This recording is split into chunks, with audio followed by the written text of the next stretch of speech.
Dash Katz, why should people listen to this episode of Pod Friends featuring you? Oh my God, you should listen to this episode of Pod Friends because Matt is an icon and such a great interviewer. And Wow. I feel Thank you. like it's just the truth. I feel like I was, open and honest and authentic and maybe a little bit of funny too. Like, I feel like we covered a lot of bases, touched on trauma, touched on grief, and touched on love and passion and reality TV. There's a lot of juicy tea. And, if you have taste, stay tuned. That's the tea, the drama, the ups, the downs. That's what Pod Friends is about. And I'm so glad Yes. you could join me for this one. You and the listeners. Thank you. Thank you for listening and thank you for having me. Love you.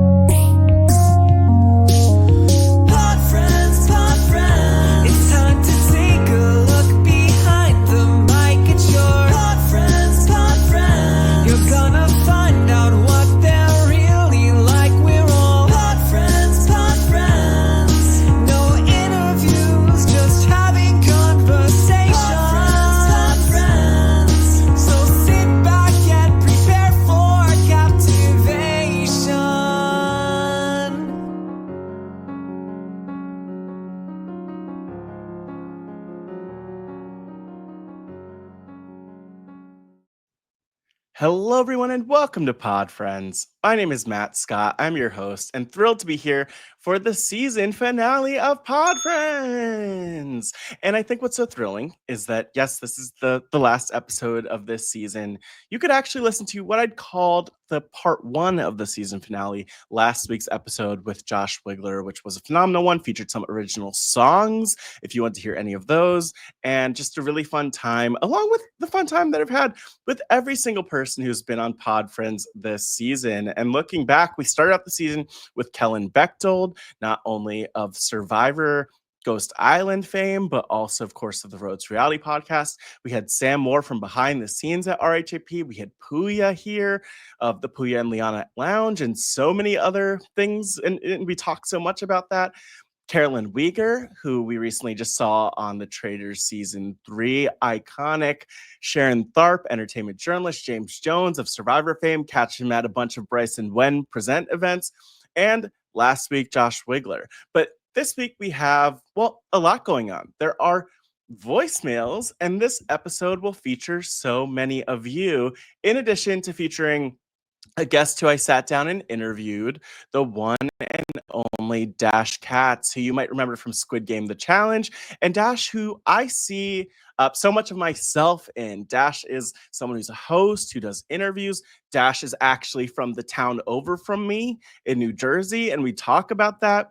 Dash is someone who has a passion for the arts and for creating, and we are both also queer. We're both Tauruses. There's so much that we have in common, including something we talk about, which is the passing of our parents. And, you know, we get into so much. There are the ups and downs in this conversation, but really a great time with Dash. And I thought that that'd be a great conversation to complement all of these voicemails, because I have so many voicemails from all of you.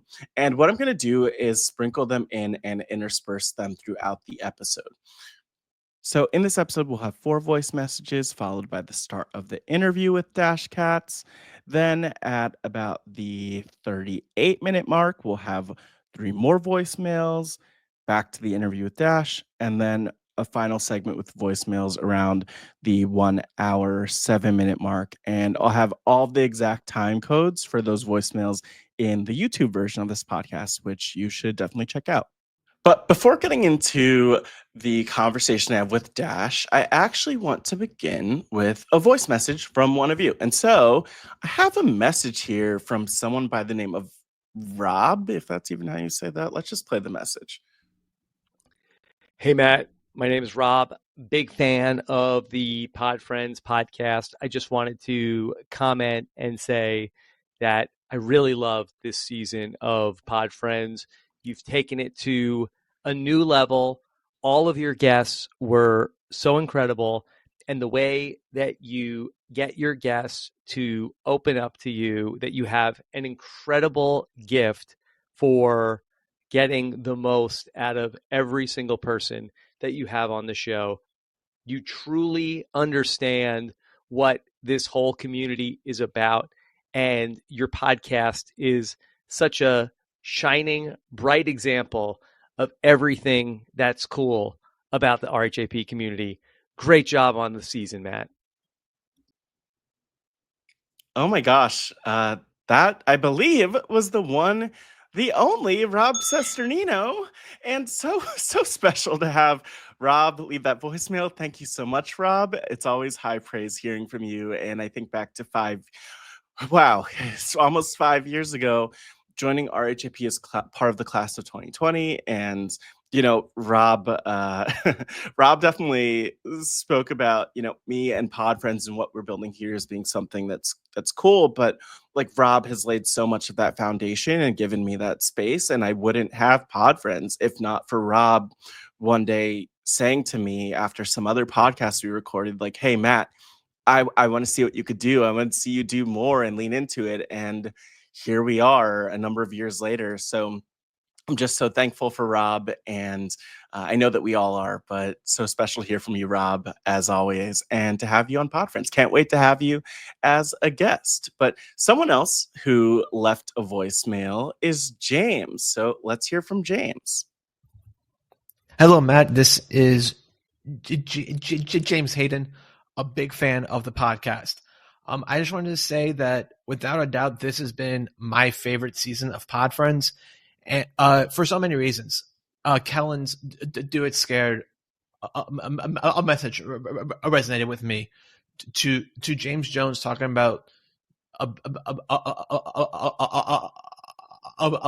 being scared in your comfortable zone. To Josh Wiggler talking about how the best way to impact the future is to be your best self. In every episode, I took something away from, and this was, in my opinion, the best season of Pod Friends. So thanks for a great season, and can't wait until the next one.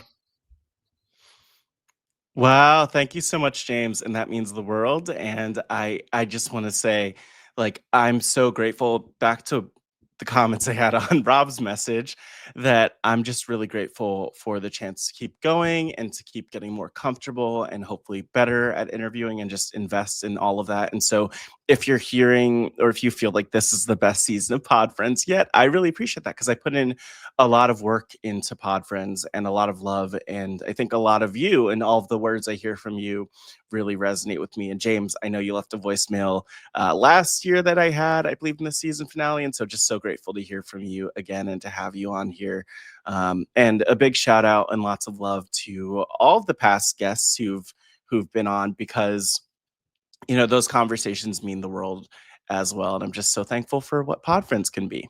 I'm going to go with 2 more voicemails before we begin the interview with Dash Katz. This one from Stefan. 90 seconds is not long enough for all the things I have to say to you, Matt. I think you're just a wonderful guy.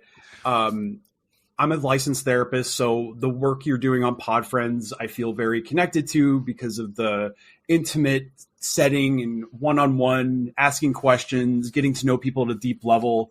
I used to be a professional classical musician, clarinet, and I stopped and I became a licensed therapist. So I love all the stuff that you're doing, and you do such a good job at it, and you get better every time you do it. And it's like just amazing to see you take off with this and evolve. And you really inspire me. I just feel like I identify with you a lot. You're a gentle soul. You're thoughtful. You're caring. But you also have like this incredible like energy and drive about you. And it's great. And yeah, I lost my mom in September. I know you've talked about, you lost your dad at some point. And like one of my goals now is to kind of reclaim my voice, put myself out there, be heard, be seen in some way. And so, every time I've been an RHAP patron for a long time. And so, every time I see a Pod Friends come up, I'm deeply inspired to pursue that goal. So thank you. And I hope that we get to work together one day. Stay in touch. Oh my gosh, Stefan. Oh, wow.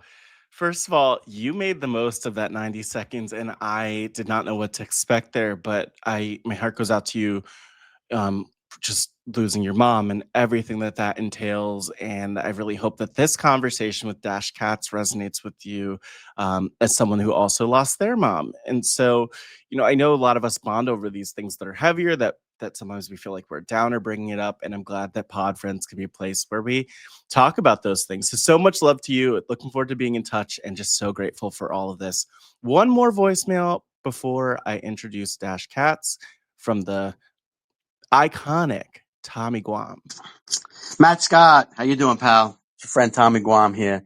Just want to thank you for the entertainment you provide us all, for the serious conversations and the silly ones. Love you, buddy. Hope to see you soon. Great job with Pod Friends and everything you do.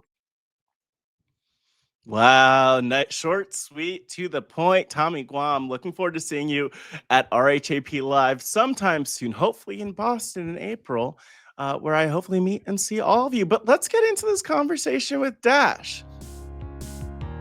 Making their way to the podcast from the vibrant streets of New York City, you know them as Player 141 from Squid Game The Challenge, but they are a multifaceted model, actor, host, and singer, a proud advocate for the LGBTQ plus community, a graduate from the New York University with a degree in acting and voice, and they've graced New York Fashion Week, they've graced films, they've hosted, they've been all over the place, and now they're here on Pod Friends. Please welcome the fierce, the bold, the one-of-a-kind, Dash Katz. I'm just happy to be joined here by you, Dash. Thank you for being on Pod Friends. It's much appreciated. Thank you for having me. Yeah. And this is my RHAP debut. So to be doing it on here on Pod Friends is so special. Because honestly, from the moment I met you at the Bryce and Wen party, it was the Bryce and Wen, right? Or was it the it's either Bryce and Wen. First? It was one of those. It was one of the. There are too many of these events, but I know you were at the RHAP one for sure. I go to way too many Bryce and Wen events, and I love a lot of fun at those. So yeah, I do too. I love them so much. But the best. So as soon as I met you, I just adored you, and I just love everything you're doing with Pod Friends. I was like binge watching last night, and it's really special, and it's beautiful. It's a beautiful thing that you're doing, and you're really good at what you do. So I'm very honored to be here and thankful. No, thank you, and I'm glad to have you on. I feel like you are there's so much here, and we're gonna get into it. But I feel like just meeting you. I feel like I don't know if you were at like McDonald's at 2 a.m., 3 a.m., but we were there after RHAP Live and all of that. Yeah, so just shout out to RHAP Live. Yes, late night McDonald's. It happens. Sometimes there are better decisions we can make, but it's all good. But I think what's so awesome is just that there's like so many ways that you've been so immersed in the community, and you represent a lot of not just like what people who are in the reality TV world experience and all of that, and also what like the fans and the listeners experience, but also like I see you out here doing these interviews. Like for me, it was seeing these traders interviews that you were doing, getting really treacherous and all. And so I watched those all. I watched those all last night on your YouTube. But I don't even know what. I mean, maybe even just to. Well, I don't even want to start there. I want to start just like giving people like a nice grounding first and foremost, because we love a grounding. People, of course, we love a grounding. We like. Yeah, I have to say, I'm sure. I know that you're a reality TV super fan. In the premiere episode of Pod Friends of this season, we had Kellen Bechtold of Survivor Ghost Island, and she was like doing breathing exercises in there, grounding us. But the grounding I want to do is just to ask you a really overwhelming question, a big question, a philosophical question. Who are you? Oh, it's such a hard question, right? Yeah, Um, well, like, look, we're here. We're on the Pod Friends couch, just taking in. But yes, mhm. yeah, it's a big question. It is. I am my mother's child, is how I would start that off. Mm, Like, I everything I do is connected through her. So hmm that's like a big thing for me is knowing that fills me with so much power. I feel Yeah. powerful knowing that I was birthed from someone so powerful. hmm Um, and yeah, I am a very complicated person. I would say I'm very dynamic. I've been through a lot. My life has been insane. I'm very adventurous. So, hmm I have a lot of fun stories throughout my life, but I also have a lot of tough lessons. But I always say, like, diamonds are made through being buried, and life has tried to Ooh. bury me, but you come out sparkling. So I try and do, yes, I try and do my best to be a light and an energy for the people around me as well as myself. I'm somebody who uplifts the people around me. And I love to have fun. We're only here once.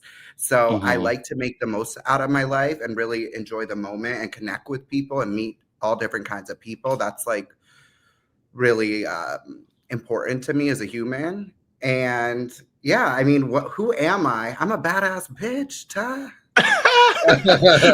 I love this. And there's like all the multitudes, right? And you're a good guest Yeah, to have on because I feel like there's like the fun, there's the joy. We all have all these different sides of us, right? There's the fun, there's the joy, there's the depth, there's the tragedy, there's the triumph, there's the glitter, there's the glitz, there's the glamour, there's all of it, right? And I think that like the other piece of it is that there's also the sometimes how we see people of it all. So I love what you said for that, who you are.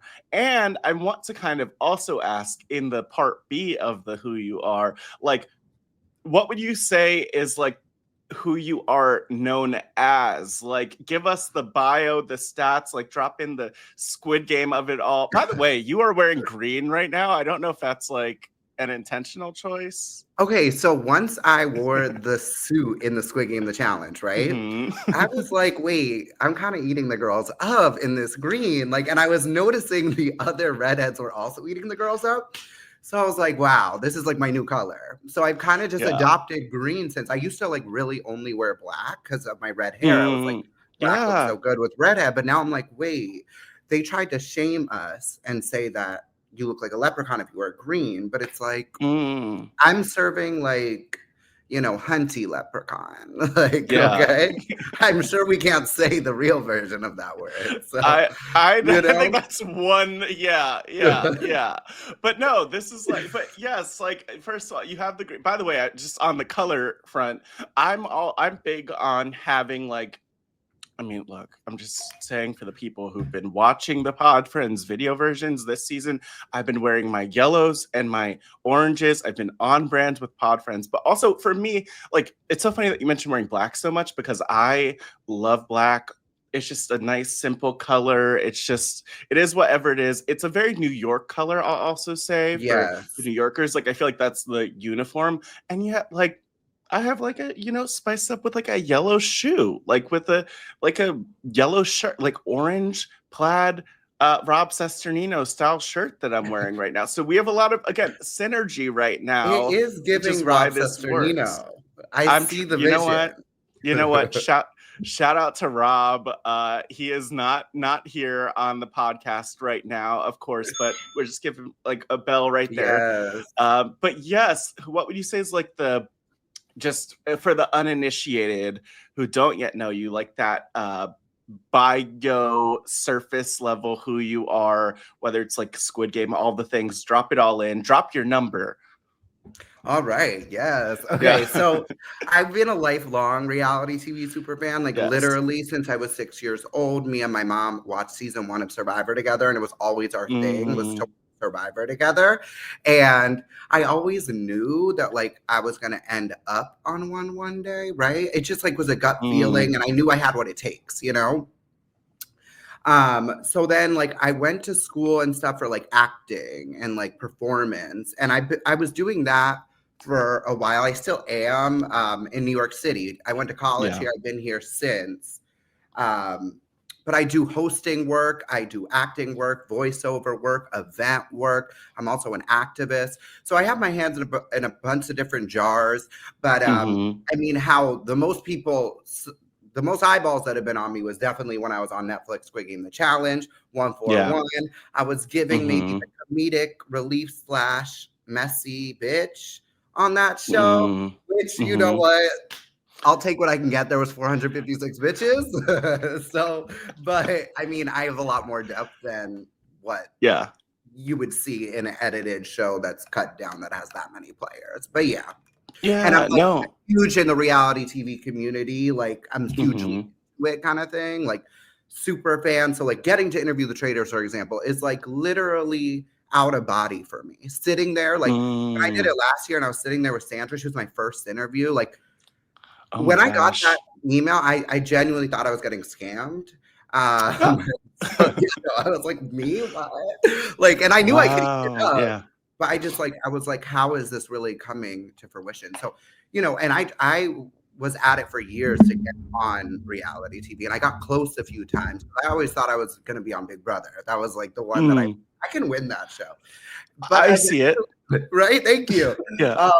But like, and I got close a few times, but eventually it was kind of like, I don't want to keep putting all my eggs in one basket. I like, how many times are you going to get rejected by the same person you're trying to pursue before exploring other options? So like, then I started applying. So I applied for Survivor and Squid Game the same day. And then I ended up getting on Squid Game. So it's like, what is for you won't pass by you, because I am, I mean, like, even though, of course, there's things about my experience that, like, I wish went differently, I'm still grateful to be a part of something so iconic, because the Squid Game, I mean, the original show, like, the universe is just, like, it's such a phenomenon. So it's really cool that I was able to make a mark on the franchise in some way, Yeah, and even just to start with that, like, one thing that's so amazing to me is that I wasn't really a Squid Game person. And then the Squid Game, The Challenge came out, and I was like, oh my gosh, I need to watch. I remember on Twitter, seeing like you being mentioned as one of the people, like, oh my gosh, to watch you. It was like Figgy. And it's funny because I was like, who is Dash? Even though all these people that I know and love in the RHAP as a podcast world and adjacent worlds were like, oh, you have to watch out for Dash. Like, Dash is going to be, and you know what? I have to say, like, you do mention being like the messy one, giving the looks, all of it, but you also were this like strategic queen, the social queen, like doing it all. And obviously getting, maybe getting further than, definitely getting further than a lot of people, but getting further than a lot of people could have with that type of game that was like so out there, so strong, like all of that stuff. Thank you. Oh my God, you are literally such a sweetheart. No, it's true. So I really was playing like a social game, and that's why I have so many friends from the show, because I formed genuine bonds with my cast because I was so excited to be there. I'm living my dream. So it's like, I want to meet all these people from all the world who are in this insane experience with me. And also strategically, it's like half these homes are going to be gone by the next game. So I need to like spread myself around like a dirty little slut and like make as many connections as possible. But when I got really like in my strategic era, like cutthroat, that was after like being really mistreated by people who I thought were my friends, but none of this ended up on the show. So it kind of looks like I'm just like making these moves and you don't it's just very simplified. It's very simplified, but it is what it is, I did the best I could. You did, and I think the show does a pretty good job. I mean, so if you're watching it from, and again, I haven't watched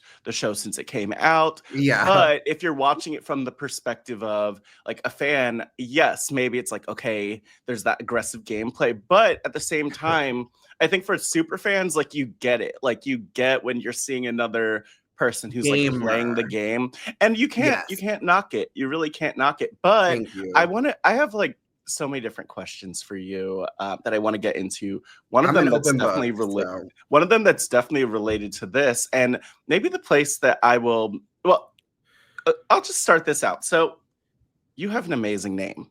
This is my setup for this. You have an amazing name, Dash. Dash Katz. Is that that's your name? That's like your actual name. Not the legal name leak. No, So you don't have to.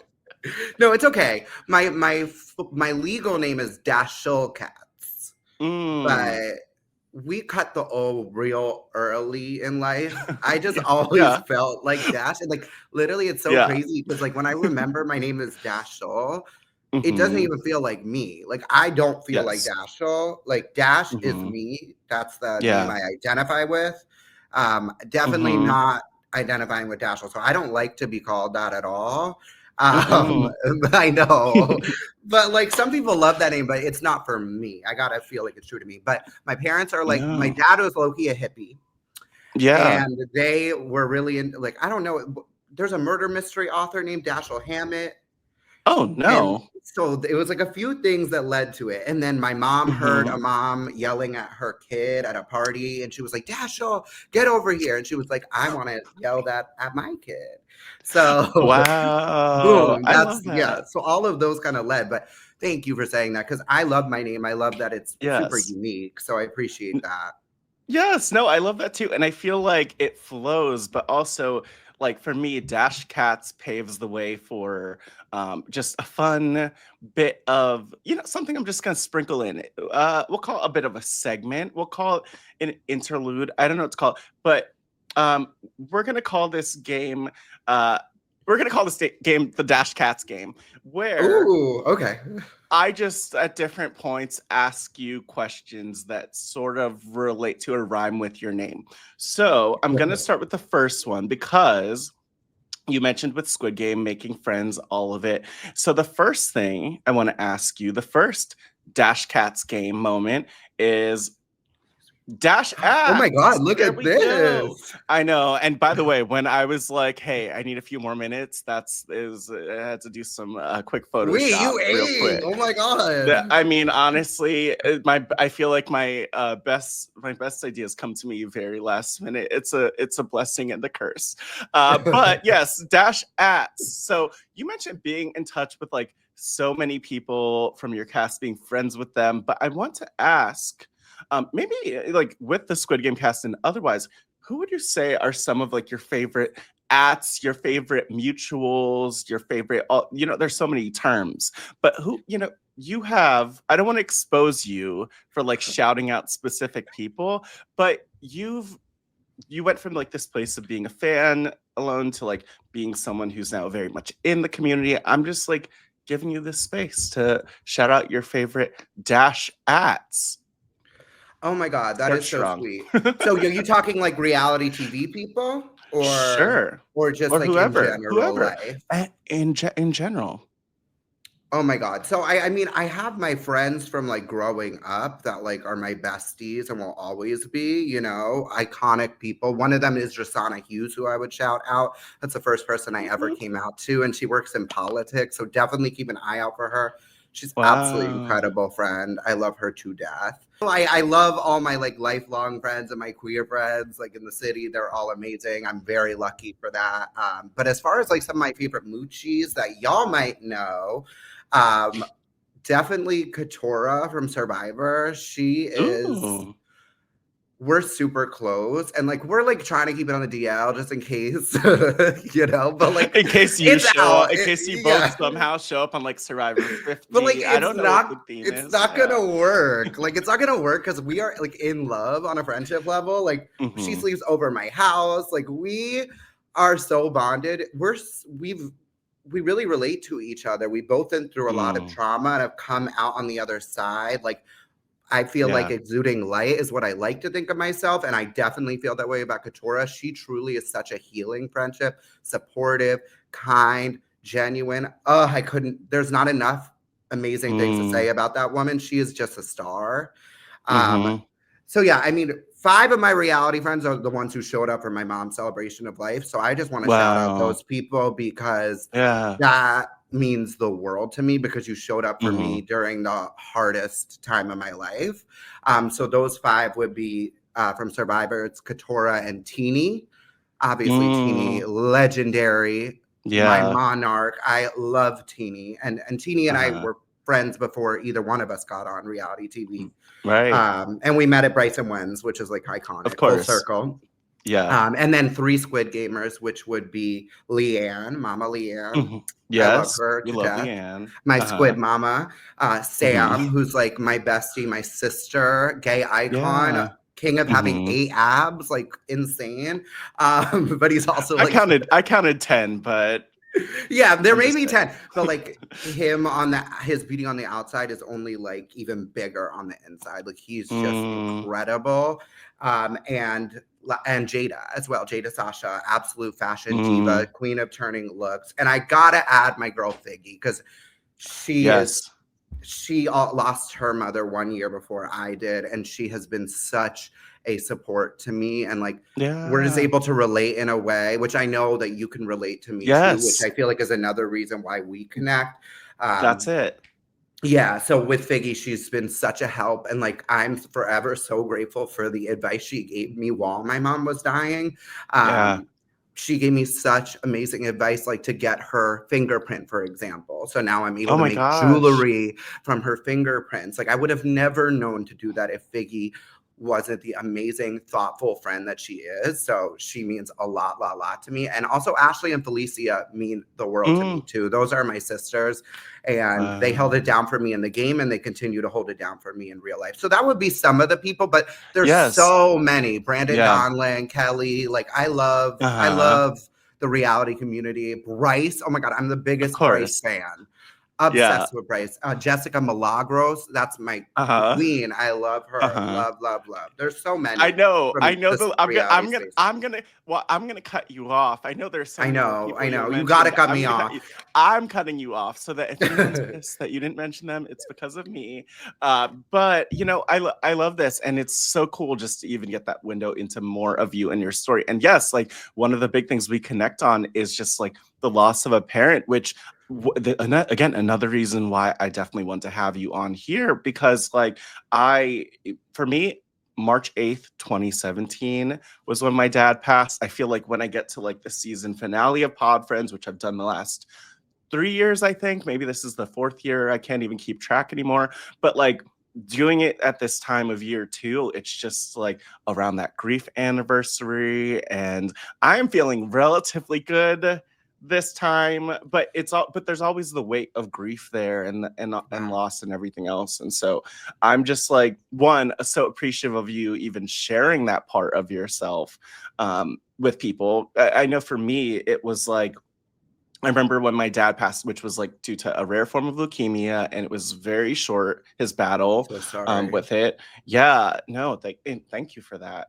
And my first thing was like, I'm going to post this on my social medias, and then I will like put my phone on airplane mode because I can't handle like the calls. And I remember taking off of airplane mode, and I had all these different texts. I had all these different phone calls, and like not even low key, like high key. The most amazing thing is like all the people who reached out and supported, and like, you know, whether that's in terms of like comments on social media, whether that's calls, whether that's voice messages, whether that's text, whether that's like trying to send something through, whatever, showing up, you know, in person for the celebration of life and the like there's all of these different things. So yeah, I'm just grateful. And I also know like a lot of people from what I've heard at these RHAP shows will like connect to and relate to what you're sharing.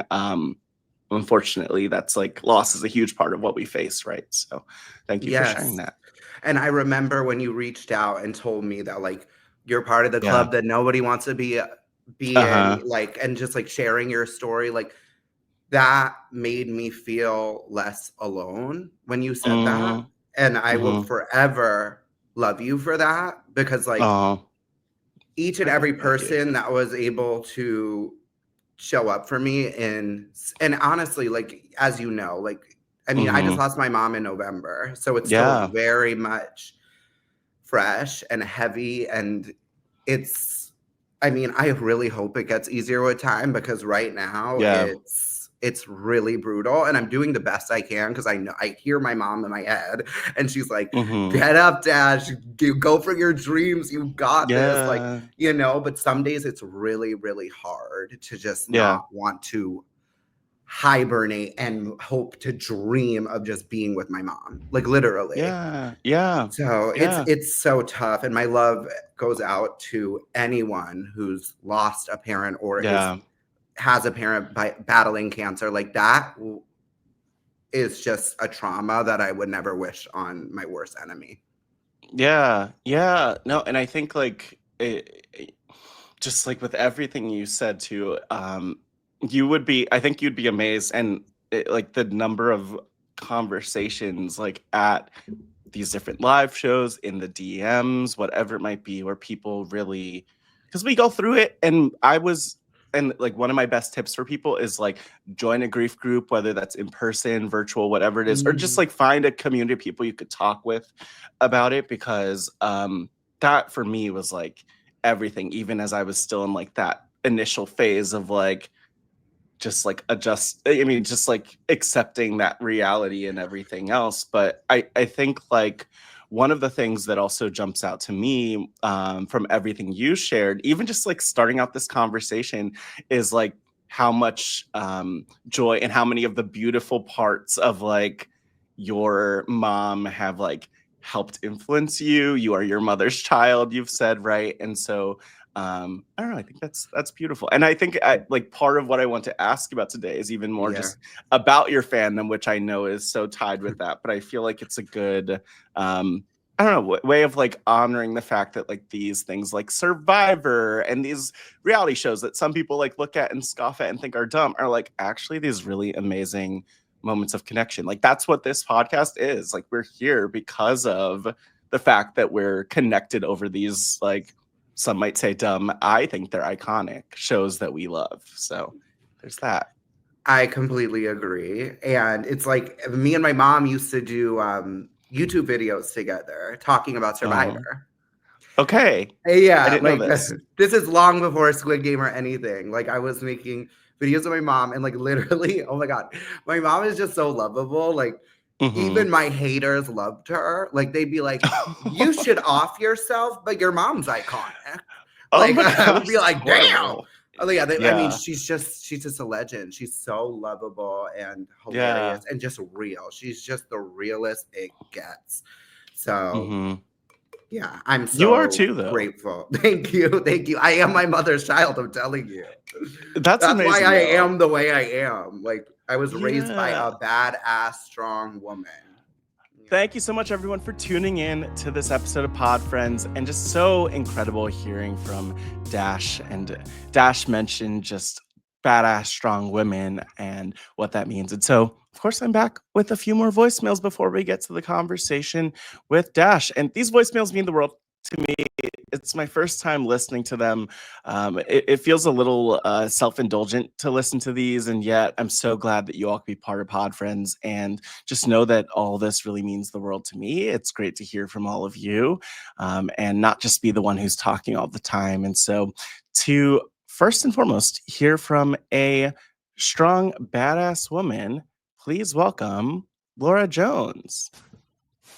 Hey there, Matt. It's Laura Jones. Just wanted to share a little bit about what I love about Pod Friends. It is truly one of my favorite podcasts, and mostly because I love learning about people. I always have, but there's something extra with Pod Friends. Your interview style is so warm and welcoming. You manage to find unexpected connections with people, and I feel like I learned so much more about them with that. And I just love listening to Pod Friends. I feel like I take something different away from each and every episode. And so when I go to start a new episode, it's like, ooh, I wonder what I'm going to get out of it. And sometimes it's something deep and emotional, like what I gained from the Mike Bloom and Nick Idanza interviews. And those two were fantastic. Sometimes it's introspection about myself. Jessica Leese talking about her ADHD made me realize how I had been masking my own ADHD for my entire life. And then there's just fun moments like watching you and Sam Moore banter back and forth was something I did not know I needed in my life, and it was fabulous. So that was great. Thank you for all you do. Keep producing this wonderful podcast and helping us learn more about our pod friends. Love you, Matt. Oh man, love you so much, Laura, and thank you so much for that, and even just for taking me on that emotional roller coaster through, through so much of what Pod Friends is, with these reminders of deep conversations and everything else. But just so much love to you. Thank you so much for constantly showing love and support and affirming me and what I'm doing. I really need that. I need that like extra push, and I always appreciate how you've provided that to me. But continuing on, let's hear from Stacie. Hi, Matt. This is Stacie Butler.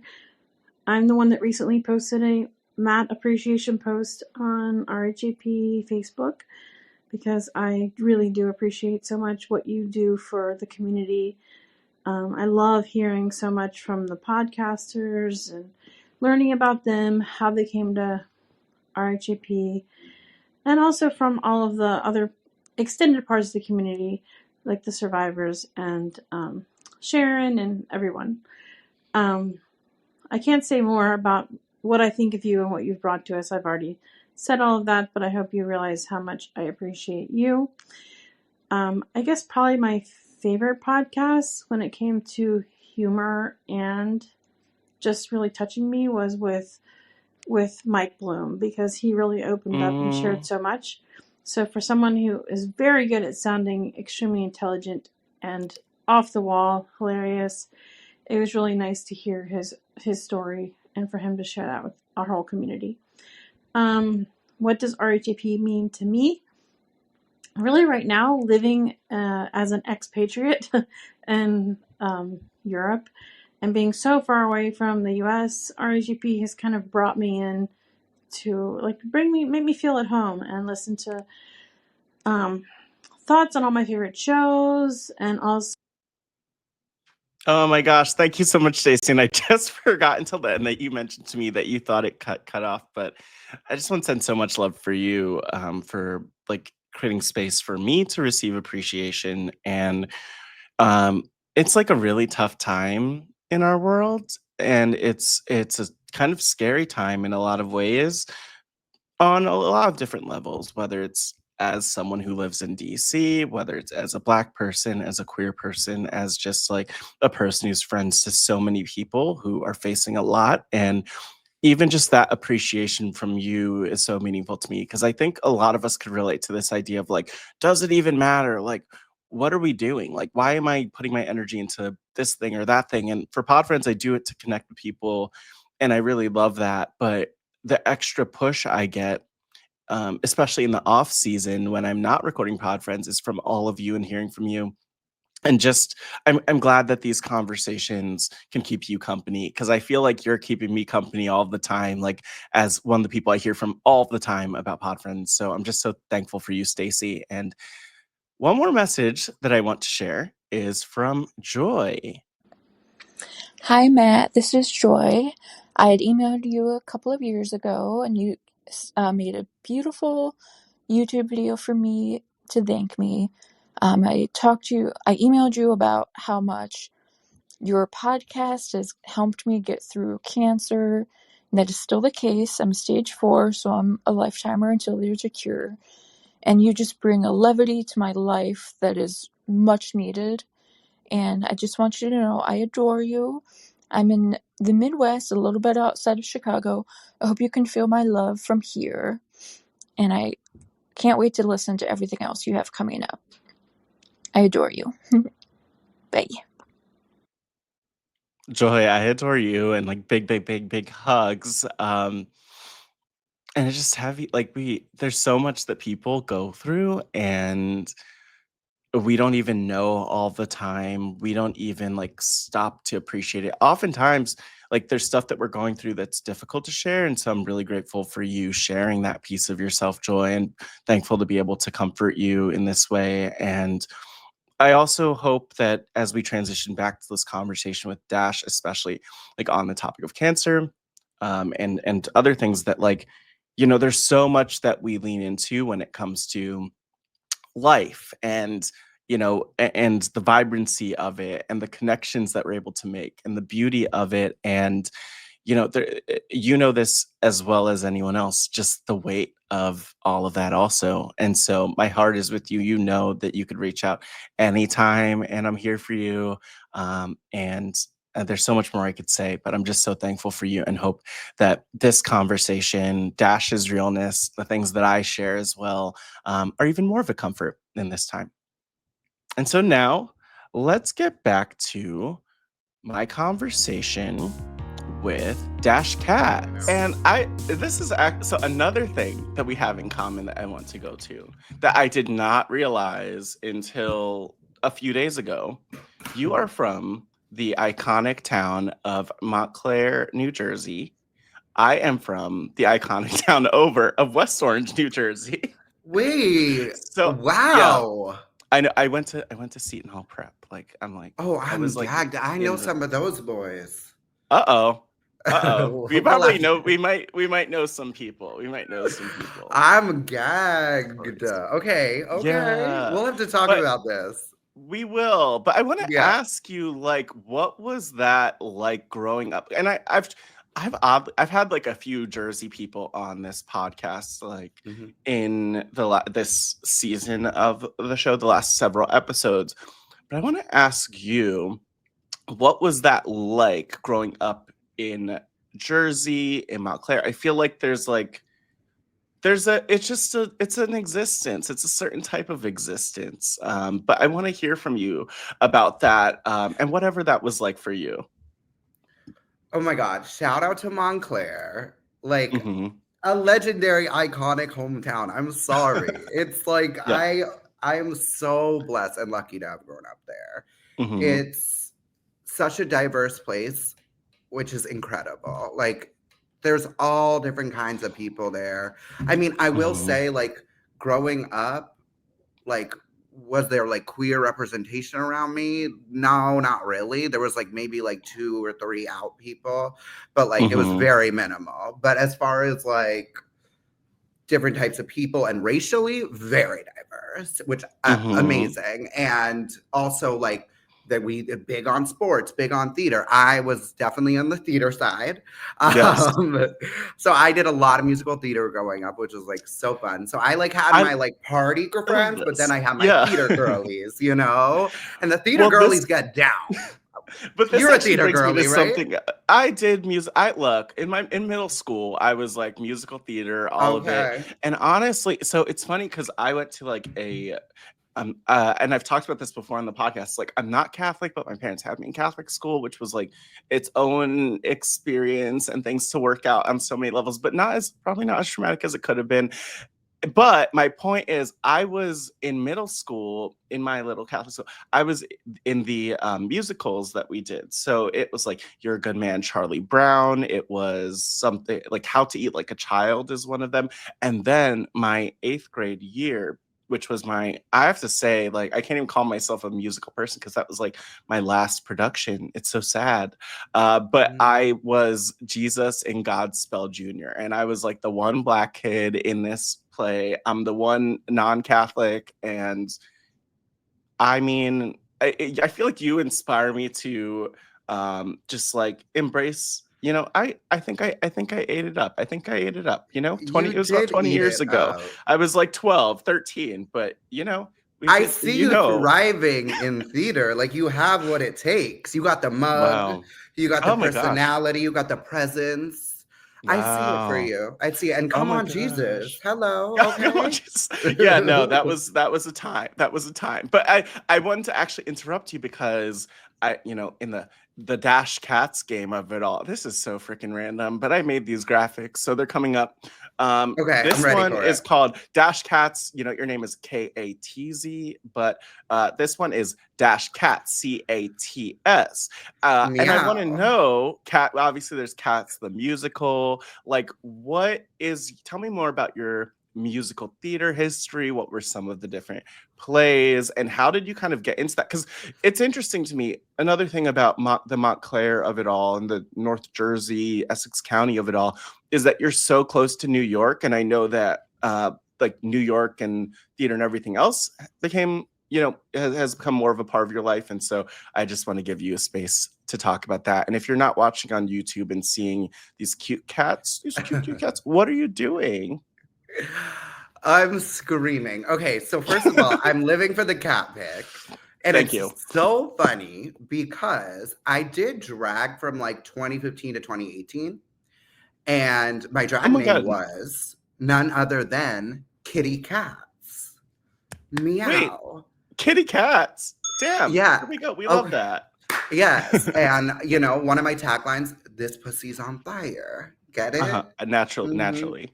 Yes. Purr. Exactly. Purr. Kitty purr. I was so ahead of my time.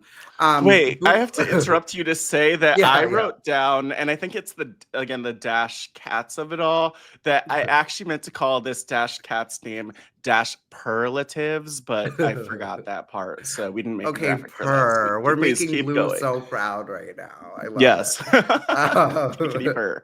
Kitty purr. Boots down, sister. Oh my God. She is hilarious. I can't.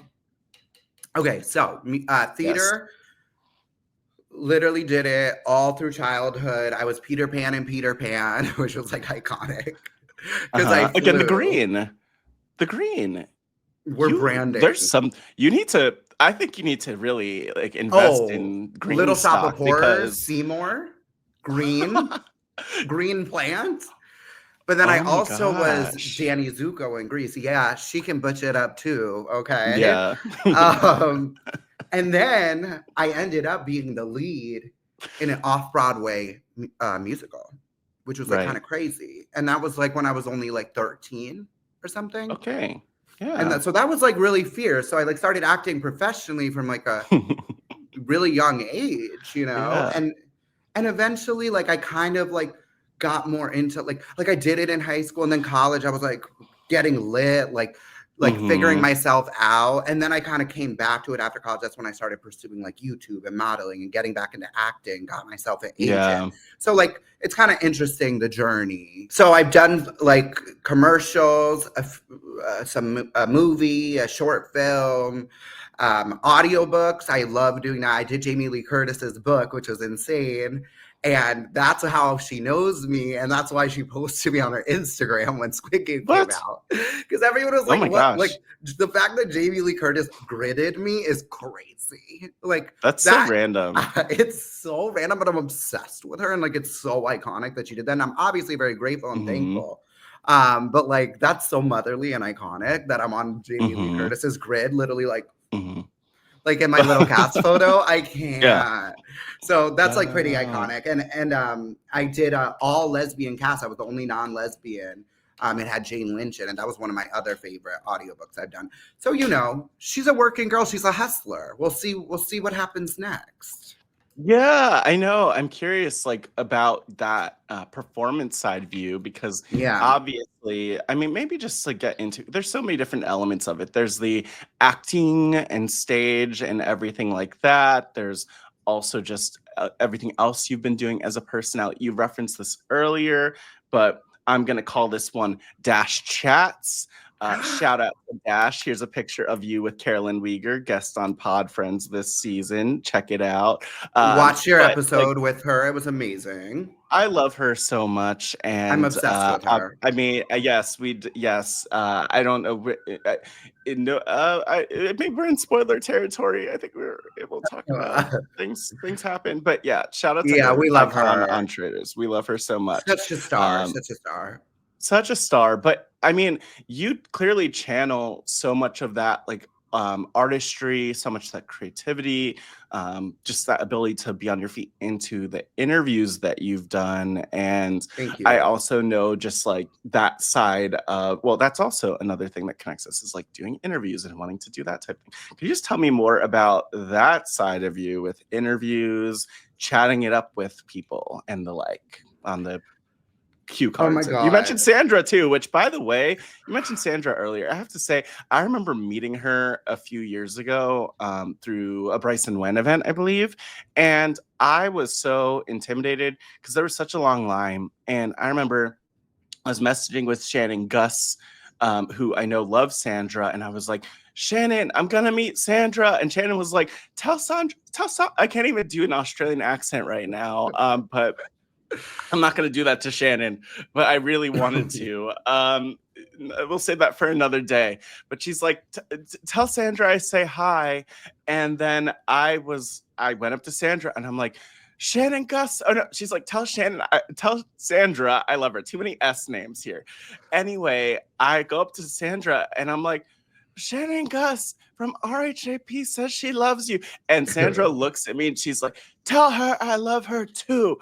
And I'm like, she has she probably didn't even hear what I said, but she was just like, that's how much of a queen she is. Such an icon. Yes, in the spirit of Carolyn, I'm just gonna we're just gonna drop one of those, girl. But yes, please. I want to. That was a sidetrack to the Sandra thing, but I want to get back to interviews, all that stuff as a personality.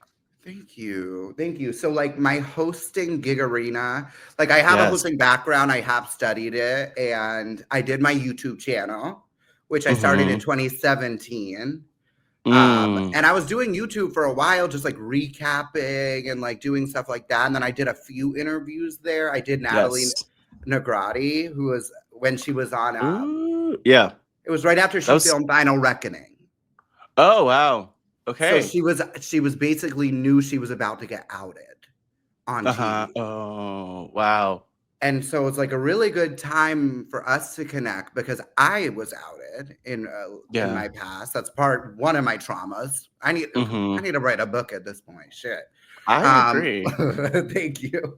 So, but for now we're here. Like you're capturing it all here, and then So I was behind the scenes, was able to kind of help her because that was so fucked up what she went through, and like I love that girl. She's amazing, and.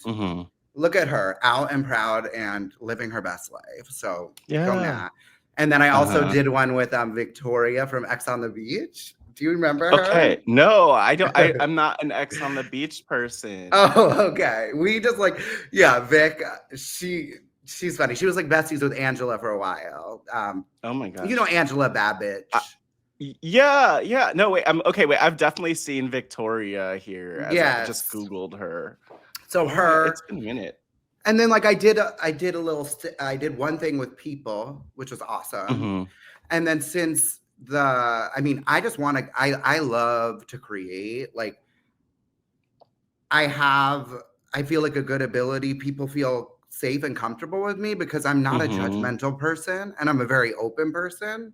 Right. So, I feel like I'm great for interviews because people want to spill tea with me and when they reached out to me to do the Traders, as I said, I genuinely thought I got scammed. It was like a dream come true. And I think I did a good job with it because they asked me back, and when I got that email that I got asked back for Traders, I literally just started bawling, crying because I've just been struggling so much with the loss of my mom. And I've been kind of manifesting this, and I was like, maybe I should reach out, ask if I should do it. But then out of the blue, I got the email, and my first instinct was I need to call my mom and tell her, And that was just damn. It was so heartbreaking, but I knew she was proud at the same time.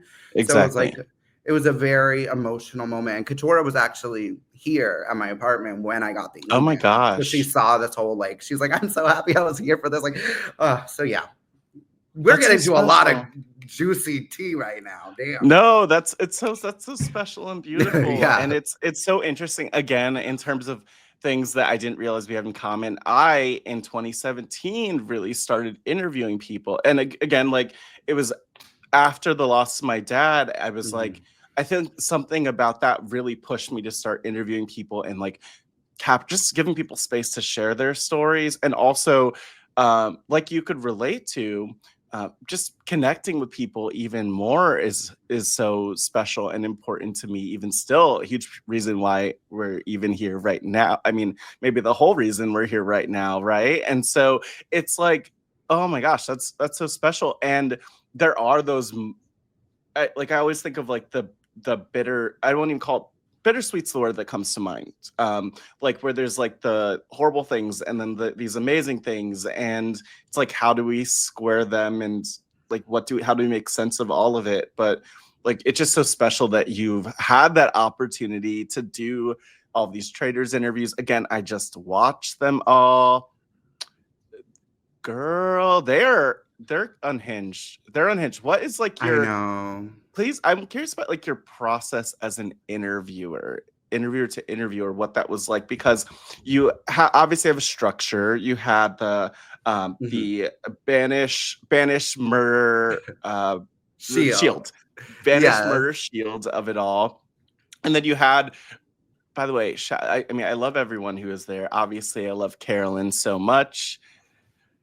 Danielle Reyes, I can't say anything bad about her on the record, but icon, very interesting gameplay on the traders, and I'm glad that she came in with her legacy, and that's great. And I also love Nikki Garcia, aka Nikki Bella. I'm I was a big wrestling fan growing up, so I'm a huge fan of her. I love her. And Brittany and Bob and Wes. I feel like all of them. Right. And so I feel like I've had this experience, obviously, with Pod Friends, where I'm interviewing a bunch of these different people. Some of the people I just mentioned, who knows, Carolyn's been on, but maybe others will be on Pod Friends in the future.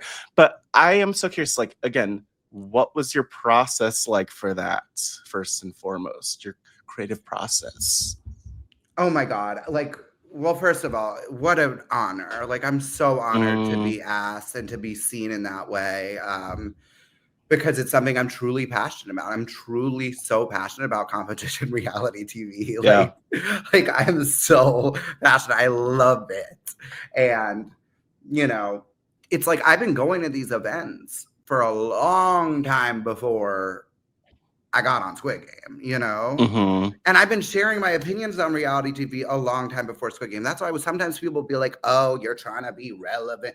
I'm like, bitch, I'm doing me. So why are you mad? Yeah. Clearly I have you pressed.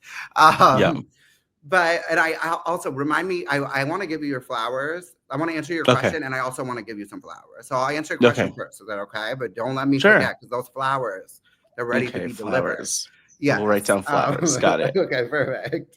My process is just, I think I'm really genuine with my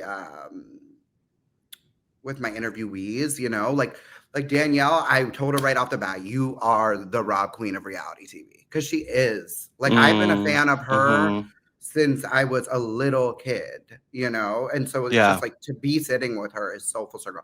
Carolyn was one of the people on reality TV I actually related to the most ever. Right. I love how vulnerable she was, authentic, unapologetic, and just one of a kind. And so like sitting with these people, Brittany Haynes, her humor inspired my comedy so much. I love her. Like sitting with these icons I'm just so grateful for that. But anyway, my process is, number one, see something, say something, just like the subway. I'm not afraid. Even if I'm not a fan of somebody, like, I can still give them their flowers for what I do appreciate about them. I'm somebody who likes to give people the benefit of the doubt and see the best in people. So maybe I'm not a huge fan overall. I'll focus on what I do appreciate or respect about them, Make them feel comfortable. Let them know that they're seen and that they're safe, because they are. And I think just bring the energy and ask the questions that the fans want to know. I am a fan, so it's easy for me to be like, well, girl, I want to know this, this, and this, I think that's really the process. And also just being prepared. You got to have, some people may answer questions in one word. Some people may go on a tangent. So you got to be prepared no matter what, and be on your, thank God I have so much like association with the drag community, because one thing I am is quick. You know, Yeah. like I can just come up with a read or like something like iconic to say, like just off the top of my head. So I feel like that's something that really plays to my advantage. Or maybe iconic is a little strong of a word, but like something witty. Right. You know, it's like playing tennis. But what I want to say about you and my flowers is I see you excelling in this space, and you already are. And I think one of the reasons that is because you have a light about you. You have that ability to make people feel safe. Because someone like me, I'm very hard on myself. I also like have been abused a lot in my life. And even when it came to Squid Game, like my edit didn't really show the real reason why I was talking to these people. So some people hate me based on my edit, or think I'm annoying, or because I'm feminine or queer. You know, people are always going to hate, but girl, you keep talking about me, so you're kind of helping me out. It's kind of creepy, but anyway, like my point is like you're somebody who I see, and you prove that like you want to uplift the other people around you. You create a safe space. Like initially, from the moment I met you, like because my guard is usually up. I'm friendly to everybody, but in the back of my head, I'm like, do they hate me? Because, you know, saboteur, and like because of my history. Right. And like I could just see it and feel it. The way that you made me feel safe, you made me feel seen. And it meant a lot to me. It really did mean a lot to me. And the same thing for Chantel from RHAP. She's incredible. Oh my gosh. I love her so much. Yeah, no, she's so sweet. She was also at the McDonald's, not to dox her, but she was there at 3 a.m. with us. And I was like, I need to go to bed. I feel like I almost Irish goodbye, so to speak, out of that, because I was like, I just need to go to bed. My eyes were falling. My eyes were closing, but you were there. But I want to, I love this because just to respond to so much of what you said, like creating that space for people is so important. And the thing is, I'm so horrible at fully accepting my flowers. Like I'm not smelling the flowers you just gave me right now, because I feel like I'm gonna listen back, watch back, I'll sit with them, I'll smell them. But right now, I put them in the vase. They're in the vase right now. Put them in the vase, because I'm telling you, you have something special. You really do, and I'm really happy that you're a part of RHAP and like on this platform. You know, like I'm happy you have this platform, because I think that someone like you makes positive impact on the world, and that's really beautiful. Oh my gosh, everyone, so much. This is Matt, by the way, from the future, just interrupting with a bunch of voicemails. Some of the last voicemails that I received from you, the pod friends. Thank you so much, everyone. And if, by the way, you're listening and you want to leave a voicemail, which who knows, might appear on the next season of Pod Friends, if and when that comes out, or whenever that comes out, I should say, because I'm so thrilled for Pod Friends. Speakpipe.com/podfriends. But let's get into these last 4 voicemails, beginning with a voicemail from former guest of Pod Friends, Greg Dunlap. Hey, Matt, it's Greg Dunlap. I just wanted to tell you how much I really and truly enjoyed this season of Pod Friends, and not just because you said my name to Carolyn Weiger. Carolyn Weiger knows my name. Oh, my God. All of the interviews were great. Your interview with Carolyn was awesome. Your interview with Kellen Bechtold was awesome. The one with Puya was so great. I loved his message about how if you dedicate yourself to something and do the work, you will get better at it and find success. Everything was just so great. And I love Pod Friends, and I'm so glad that you're doing it. And I hope everything is great with you. And just thanks again for another great season of Pod Friends. Wow, thank you so much, Greg, always. And thank you for being on Pod Friends. Thank you for talking about your own journey with sobriety. And I mentioned you to Carolyn because I just love these connections and ways that I'm able to even piece together like themes and shared experiences, and also just show how we're so much more alike than we're not in many ways, especially in this RHAP community. And there's so many deep stories that we often haven't heard. So just so grateful for you, Greg. And I appreciate all of the love around all of the different conversations.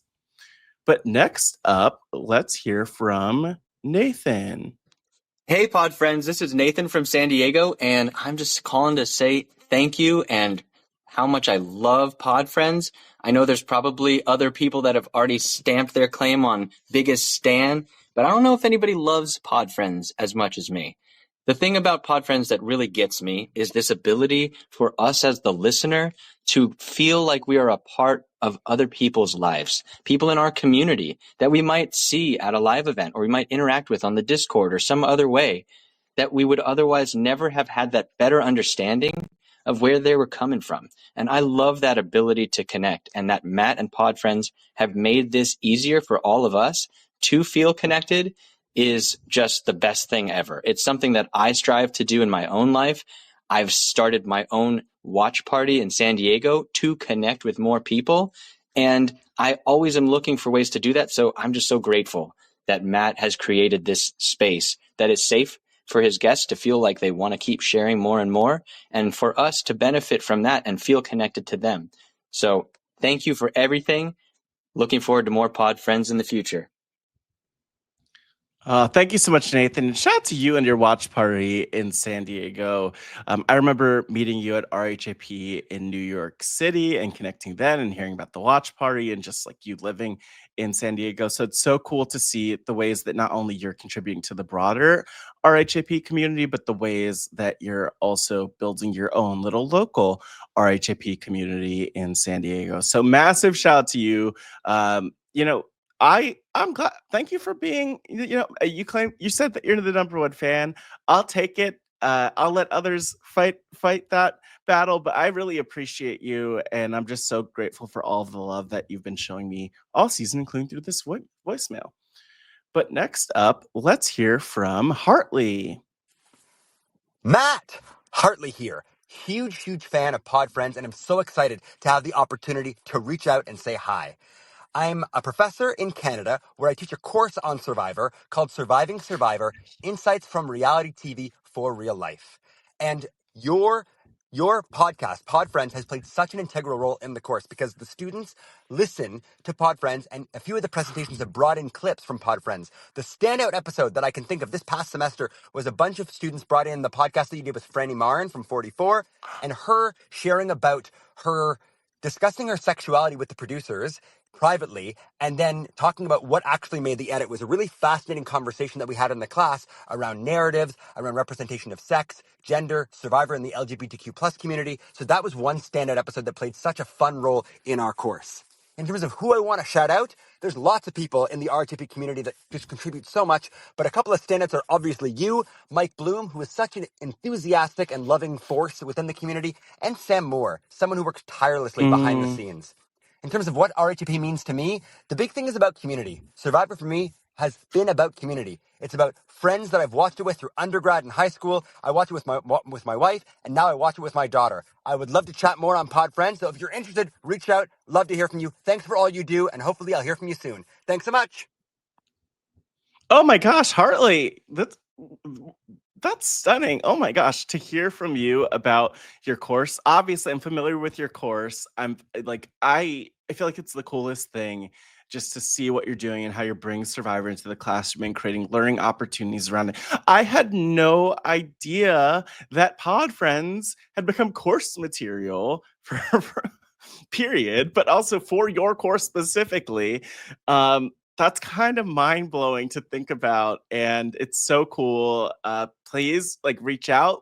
I'm happy to guest lecture for your course to talk about learnings from Pod Friends, and just so awesome that these conversations could really be food for thought, could help people learn on a deeper level. Some of the people who've left voicemails have mentioned that, but just to have that actually be something in an academic course study in Canada, so we're going international, everyone, is pretty cool. So thank you so much for that. And only one more voicemail before we get back to the rest of the conversation with Dash Katz from the one and only Kurt Connor. Hey, Matt, this is Kurt Connor. I'm calling to just say how much I love Pod Friends. I love what you do with this podcast, that your guests can come on and you create the space where they feel seen and appreciated and loved, and they know they have as much time as they need to talk about whatever is important to them. And you give them this opportunity to talk about not just maybe a show that they were on or a podcast that they've done, but things that are really important to them and how they grew up and what's on their mind right now. And it is just such an amazing part of the community to create this space that is so encouraging and really brings out things that wouldn't necessarily come through in a more structured traditional podcast. So thank you for doing what you're doing, and thank you for your friendship and your pod friendship and all the amazing things that you do with Pod Friends. Thank you. Oh my gosh, Kurt, that's such a strong note to end on in terms of voicemails. And thank you. I'll give you a big shout at the end of the episode, but thank you to everyone who left a voicemail and just showed so much love from you, Kurt. Hearing that and hearing the word friendship, like that's what this is about. We start as, being people who listen to these podcasts or people who are on the podcasts or people who see each other commenting on the podcast. But I think what's so cool is when these connections come to life. I believe the first time we met, Kurt, was in DC, and I think I might have come up to you because you had the coolest suit on, and we've just seen each other a number of times and stayed in touch ever since. And I think that that's what's so special. If people could come to listening to RHAP and leave with a friend, that makes all of this even more worth it than just the incredible entertainment and compelling conversations. But now let's go back to the rest of my conversation with Dash Katz. I appreciate that so much. And, it's so interesting. It's so interesting. I know. It's so interesting, though, because one, and I want to make sure to get back to the positive impact that you make on the world, but I am reminded of something. I haven't, and you know about all these things being in the community as much as you are, that part of it is that there are some of these like live reality games and things like that. I only did one. I did Survivor Philadelphia, and I made it like to the end. And one of the things that I just want to say that you remind me of is that there's a point where, like, it was me as like one of the only Black people. It was me as like the only openly queer person. And at the end, I was like, wait, I feel like, and it's a little bit of like in the way that Carolyn sometimes sees herself, like, nobody listens to me. Like, it was a bit of like, people don't like always see me fully, which is like one reason I love doing Pod Friends and love this community, because I feel like the community sees me very fully. And a lot of the conversations I have, I think I'm amazed that people see me or understand me as much as I do. And then that gives me the grace to like see them and like also get them and see what they connect with me. So I really appreciate that. But I was talking in this like finale episode thing, which again, 0 vote finalist, whatever, it's a game that was a couple years ago.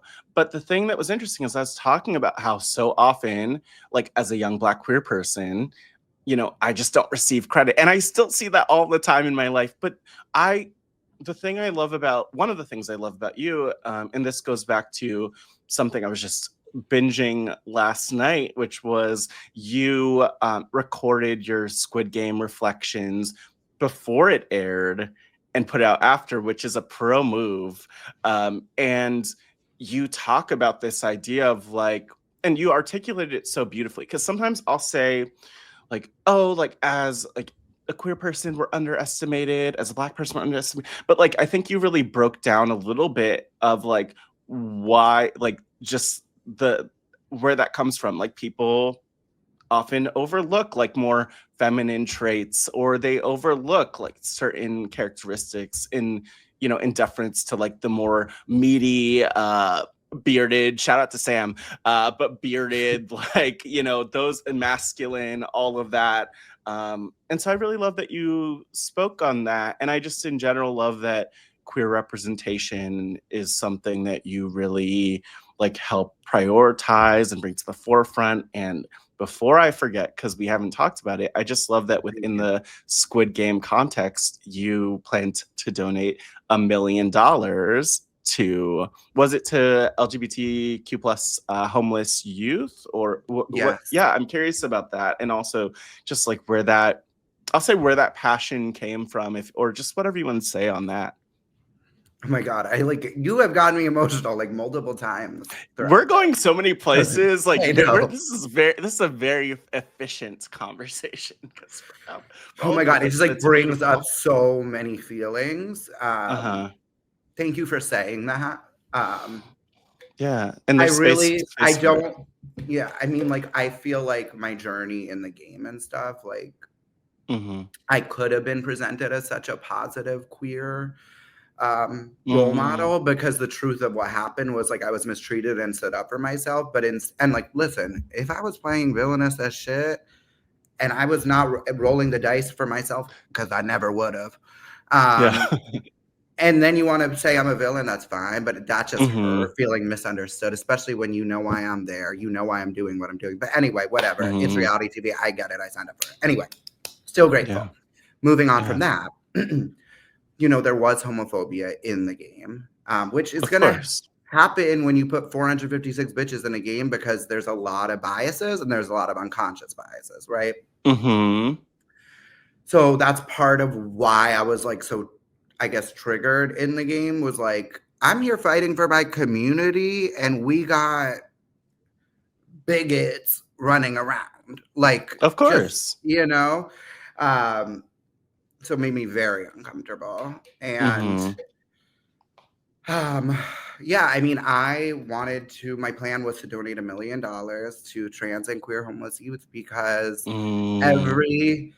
every person deserves a roof over their head and deserves their family to love and accept them regardless of their sexuality or gender identity.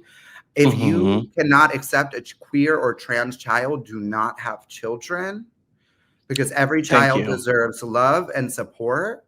And like, given what I went through my coming out and through the abuse that I endured, my family got me through everything. I mean, obviously part of it was me, you know, and I have to give myself credit there, and I'm proud of myself.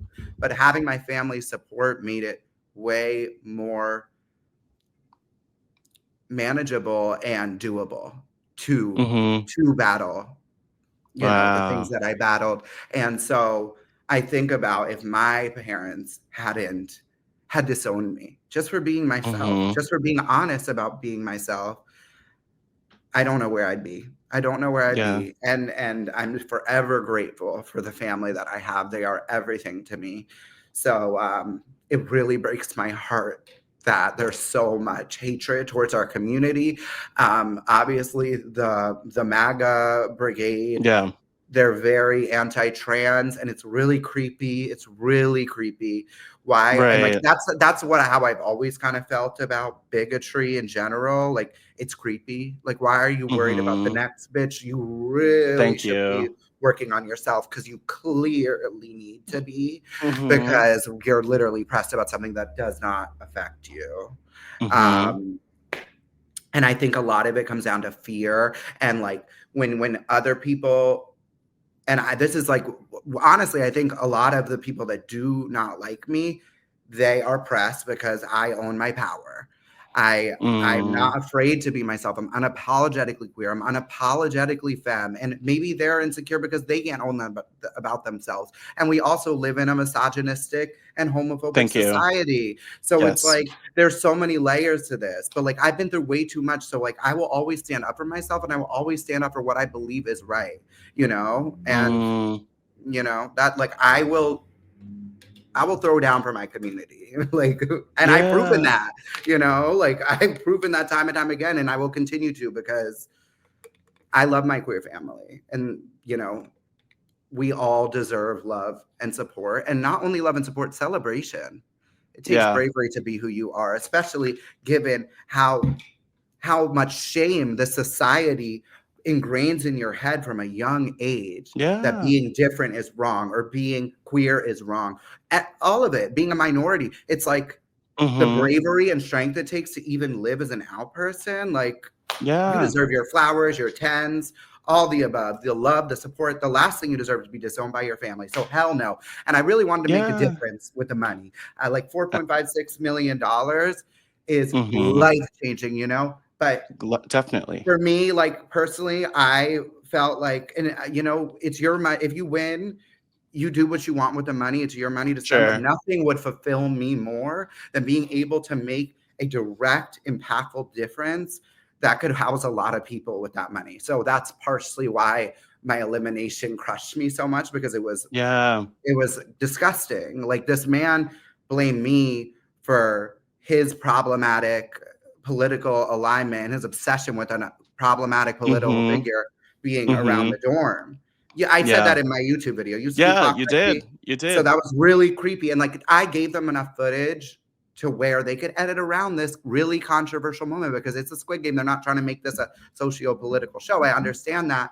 And that's why where I like, I'm like, oh, I should have kept my mouth shut, because then there wouldn't be that footage to edit around this. And I'm team show it, because I'm like, you learn more from the truth, you know? And it's like, I'd rather always like be hurt by the truth than comforted by a lie kind of thing. So I'm like very much giving that. So that's like part of the reason it crushed me so hard, because I felt like a lot of unconscious bias was at play while I'm here fighting for my community. So that fucked me up for a while.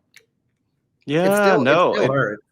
No, that's real. That's real. But I'm dealing with bigger shit, so it feels like nothing now, you know? But it's like, you know, it's like we deal with all of it at different points. Like sometimes I mean, I don't know why, but I think of this idea of cooking. It's like, okay, I'm like, you know, if I'm making a whole meal, like there's one dish that I'm dealing with, I'm working on at one point, and then maybe I have to put that down for a second to like stir up this other thing and deal with this other thing next. And like, you know, it's maybe that's a more positive metaphor to look at, but like that it's just this idea that, you know, we're carrying all of these things, and we contain multitudes, as I'm sure this conversation proves. But I want to make sure to just to validate everything you're saying. And this I think came up a little bit, and not so fully, but this came up a little bit on last week's episode, which had the one and only Josh Wigler on it, because with Josh, at one point we mentioned Beast Games, the show on Amazon Prime, and they didn't have like the level of storytelling and everything else that that Squid Game: The Challenge has, and there's a lot of other stuff. But one of the things that I thought was so interesting that I was just talking about with a friend yesterday was that, and this is spoiler territory, people. So if you haven't watched Beast Games and you plan to, don't listen to this, skip ahead 30 seconds. But there was this whole section where like there's a whole conversation that the show was not equipped to edit and have around Black women, and the Black women saying we are not being we're being looked at or targeted because we're Black women. And the show kind of edited it like, basically it was like a don't play the race card situation, which again, we're in 2025. Like, what you don't understand that misogyny, that racism, that homophobia, that all these other things exist. And the show just wasn't equipped to do it. But yeah, like you said, I mean, you had, I guess it's 456 people in the Squid Game to the challenge situation. In Beast Games, it was like 2,000 people down to 1,000 people, down to however, you know, one person eventually, right? And so it's just interesting to me that no matter what, when you bring together that many people and that like cross section that's not intentionally filtering out for horror, I'll call them horrible people, and you know, and you're always going to have people who get through the cracks just because like you don't fully know what people stand for all the time, but it leads to these dynamics, and I'm proud of you for speaking out on them. And one thing I want to do on like a positive note is just give you space. Could you just tell me more or remind me, what was the organization that you wanted to support? Like, what's the work that they do? Why is that so close to your heart? The organization, well, when it came to like the prize money, I was gonna like probably do multiple organizations that covered queer and trans homeless youth. But the one that I started working with and did my campaign for Over the Edge was Ali Forney Center. Right. Absolutely incredible organization. I went to the office. It's amazing the work that they do. They are providing support, housing, therapy, and getting these kids that are literally abandoned by their family jobs, education, like building community. Everyone, if you haven't checked out the Alley Forney Center, they are incredible. They're New York based, and I'm just so proud to have raised, a good chunk for them. I mean, I'm proud of the work that I did. It's not $1 million, but it is something, Yeah. And I definitely plan to continue to support them in my future Over the Edge campaigns. Wow, I love that so much. I love that. You mentioned the idea of community, and I'm just like curious to know. I mean, there's this RHAP is a podcast community. In this episode, even there are so many voicemails that I've received from the community. So you're like, that's sprinkled in and around and all the things here. But I'm curious from you, like, what does this, whether it's the RHAP is a podcast community, the Survivor community, the reality TV community, what does this community mean to you? Oh my God, the reality community. I mean, it's like the most cracked, dysfunctional family. Which, by the way, maybe on that note, and we're just going to keep rolling, but another one of my Dash perlatives, the Dash Katz game, was Dash Katz. So iconic image here of you, but also of Tiffany, this is iconic. New York Pollard, and Pumpkin. I still won't forgive Pumpkin. I'm obsessed with the fact that I'm just serving in the middle of this chaos. You're just hilarious. It's just you're kind of like the peace symbol in it all, though. Like, make love, not war. Like, why do we have to do this? Oh my God, iconic. The amount of memes there are just from that one scene, like when she's like, did you smell that? Oh my God. Oh, I love New York. Oh my God, iconic. Oh, of course. I actually applied for I Love New York too when I was 12 years old or something. I dead ass sent an application. I'm like, sister, oh my gosh. That's how much I loved Celebrity. I wanted to be on that so bad. I can only imagine if they had you on at 12. I don't know what. Oh yeah, she would have gotten canceled. It's for the better. But no, I mean, you could have been there. She would have. The thing with New York is she wouldn't have gotten canceled. She would have known how to work it. She would have been like, okay, this is weird that we have a 12-year-old here, but she would treat you like a 12-year-old. She would fight some of the the guys for you when they try to, when they start, just talking shit about you, and I don't know. The truth is, I forgot of that. I forgot that until this moment. This whole interaction just triggered that memory of me sending an application, which is I honestly insane. Look, we need to get New York. We need to just get closer to her. I would happily have her here on Pod Friends one day. That would be an iconic episode. But or you really, I feel like I could really see you interviewing her very easily. It's just it's right around the corner. It's right around the corner. That's a dream. I mean, I've done now most of my top picks, which is crazy to say, but she's definitely one of the ones that is untouched, and I would absolutely be living to interview her or work with her in any capacity. Well, she needs to show up though in some of these community events. Show up. I don't know if she's watching Survivor, but show up. New York is in the mother effing house. We'll take her, please, New York. We love you. But yes, community. That was my sidetrack / work my way back to what you were talking about after derailing. Yeah, you mentioned this being a kind of messy community at times, a dysfunctional community at times, but what else is this community to you? Okay. I love how I Besides stayed back on track. I'm proud of myself. good job. You ate that. You ate that. That was hard because I could talk about New York. What does the community mean to me? I mean, it's like Yeah. so many of my best friends and favorite people are in this community. Mm. I love another reality super fan who can just kiki. Like, honestly, I Yeah. think it might be a requirement for my future partner because I'm like, Mhm. my dream, like my fantasy, if I have a lover, we can like just watch together and like make drafts together.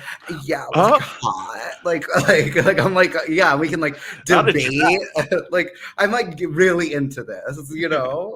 Like it's the drafts for me. yeah, exactly. Like, what better foreplay than a draft? That's Um, right. so yeah, I mean, like I love the community for the most part. Like there's definitely some rotten apples that like take things way too far, take the Right. edit for what it is, and then are just like horrible people to the people on the Mhm. TV when it's like you're literally doing worse things now than they even did Yeah. on the edit. So that sucks, but it's part of it. Like I knew that from being a fan. Like I'm still a fan first, Mhm. always, you Mhm. know.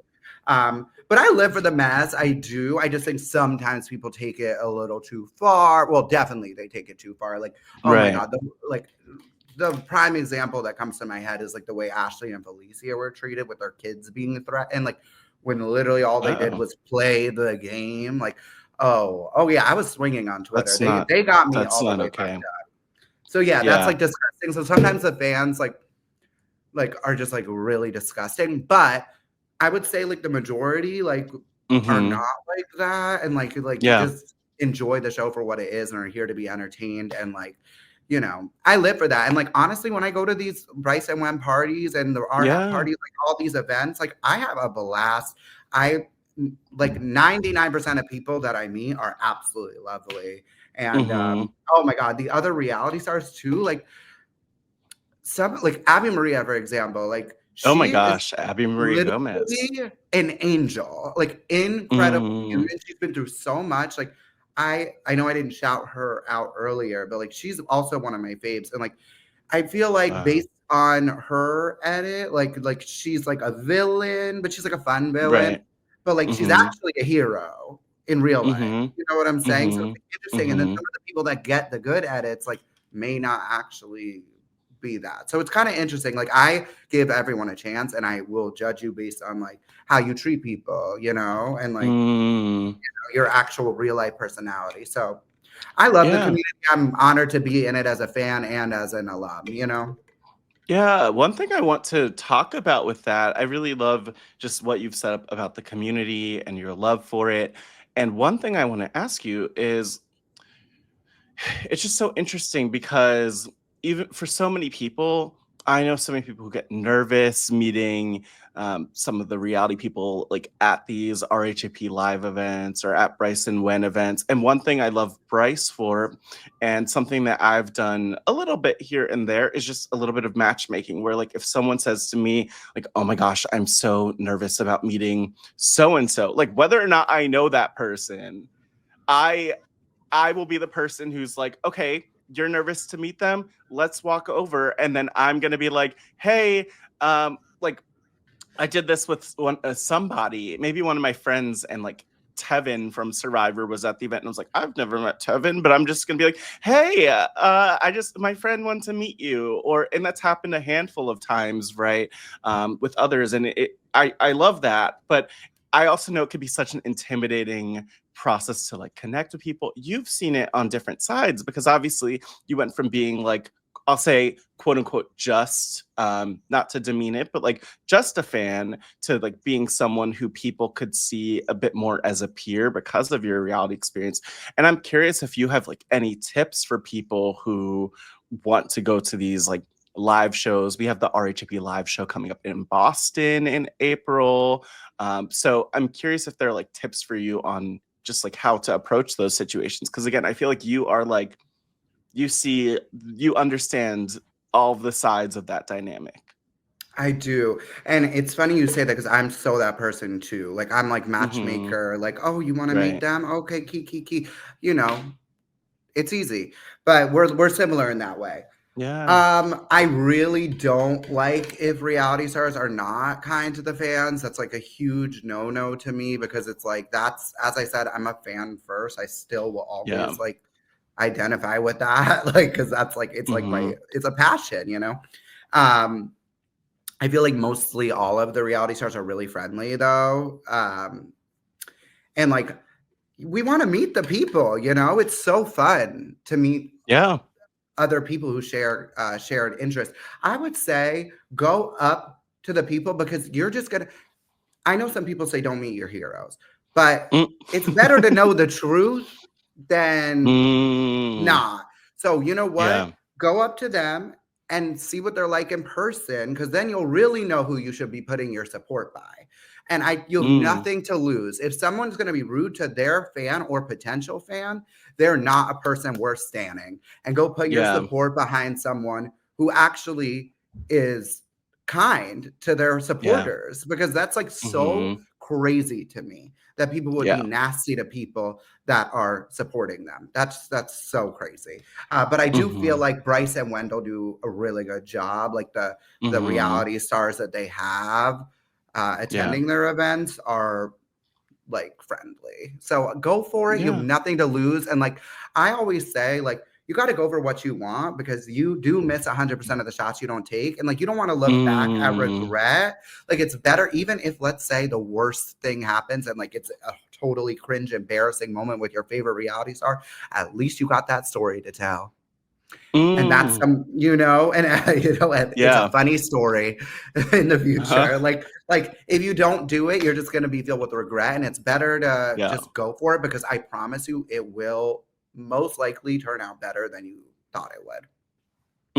I love that so much. And I would just even add the tip maybe that you mentioned like going up to them, connecting with them. But I mean, have like just having a genuine conversation is one thing that I would recommend, or just like sharing even what, like how you connect with that person is Yes. something that I'd recommend, because so often, and another thing, like say like introduce yourself, like say your name, say who you are, because I've definitely witnessed a lot of moments where someone will go from like, oh my gosh, I love you so much, like da, da, da, which is awesome, but like introduce yourself, because I feel like people like to know like who am I talking with, like Yes. they also love the genuine connection. So if it's even like beyond the, I love that move that you made in that game that you played, a year ago or 5 years ago or whatever it might be. Like, if there's something else, I feel like that just, what I've seen is that even through the pod friends of it all, like people really connect with just being seen on a deeper level.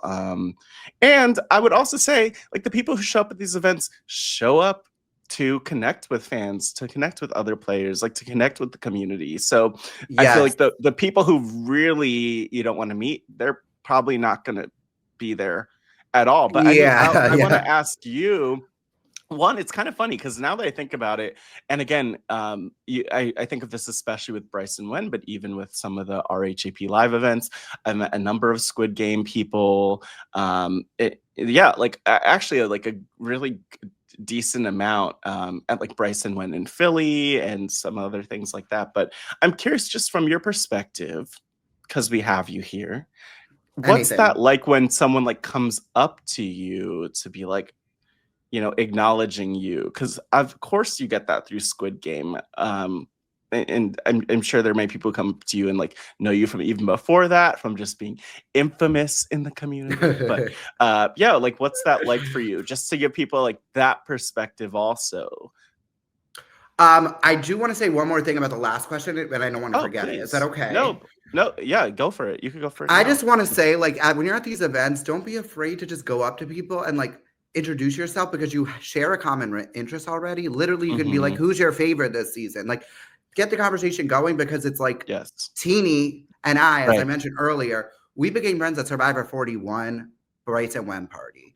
Then a Wow. few Yeah. years later, I'm on a show. A year later, they are on a show. So like, it's crazy. It's like you could be surrounding with your future class of reality TV. And also you could become friends with the people who you're a fan of. That's what happened to me in 2015 when I met Kelly Wentworth, and we stayed in contact all throughout the years. And it was so cool. When I got announced for the Squid Game, Kelly made this whole post being like my winner pick. And it was like, it meant so much to me. So, I mean, for me, when someone comes up to me and tells me that they like, and that's another advice. It's like, if you're going up, find something that maybe you appreciate about the person or something, you know, and definitely introduce yourself because we want to connect.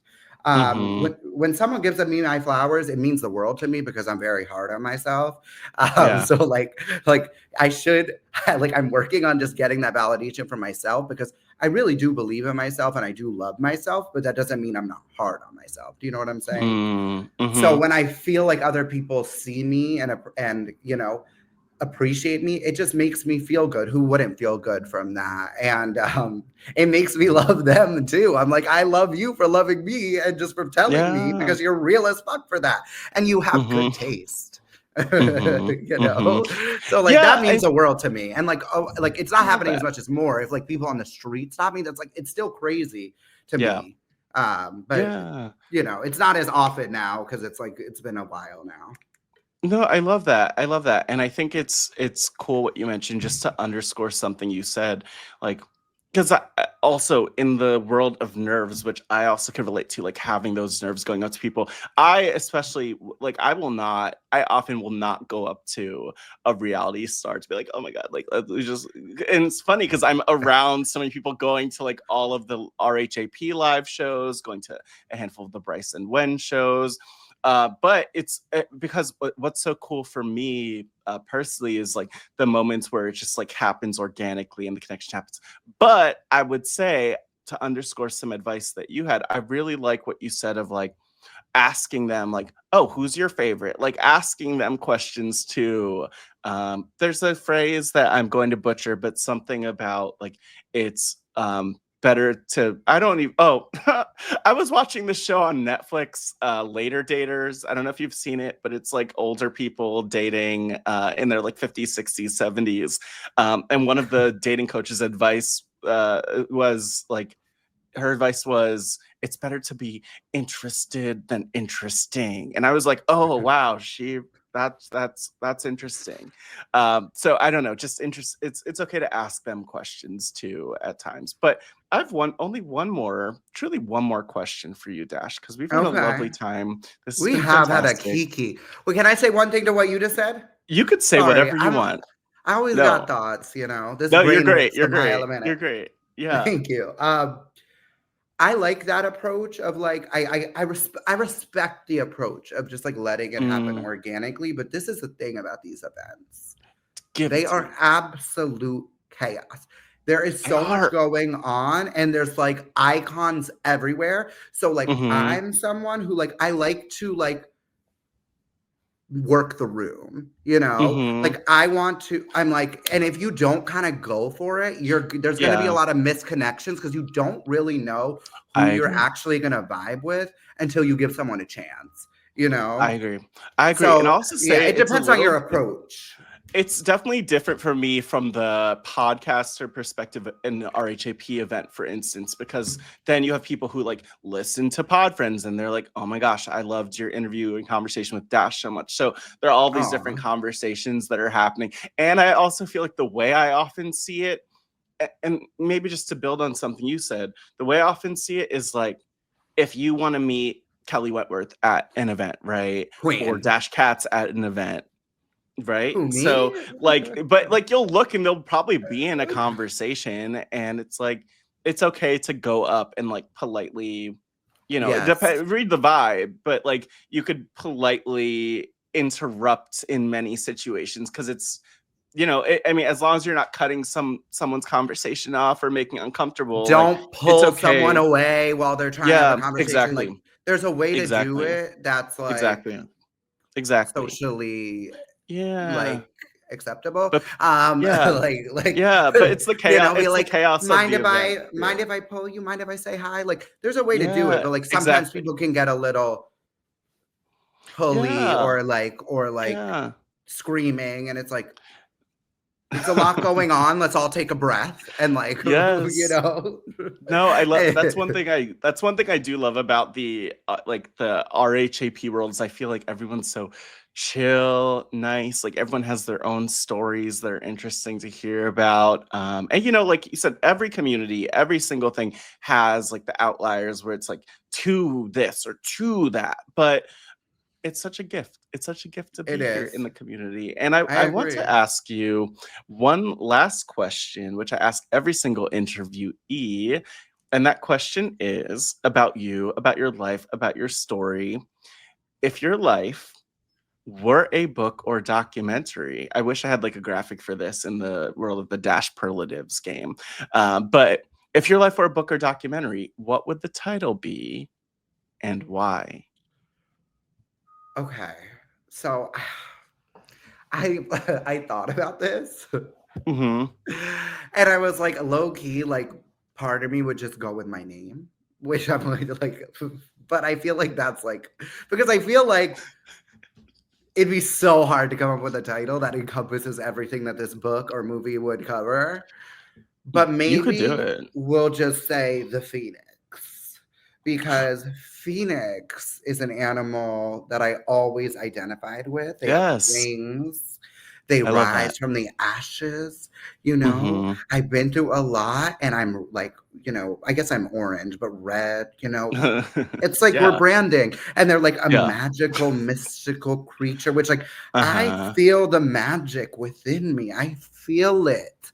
Yes. And, you know, I feel like I'm a phoenix. So why not call it the Mm. Phoenix? Or is that too lame? Maybe, I don't No, know. I love it. Wait, I know, I love that. I love the Phoenix imagery, and I feel like it's perfect because I also, like, throughout my life have had that imagery and that idea of the Phoenix, just something that really has inspired me, just knowing that we could continue to evolve, we could rise from the ashes, you know, like, and I really love this idea of, and I think it comes more from like mental health spaces, but this idea of like the semicolon, or maybe it's like the comma, or no, I think it's a semicolon, yes, because it's more like, you know, the journey, the sentence still continues, so there's always more to the story, you know, as long as you keep going. And but I think the Phoenix is like the most beautiful manifestation of that.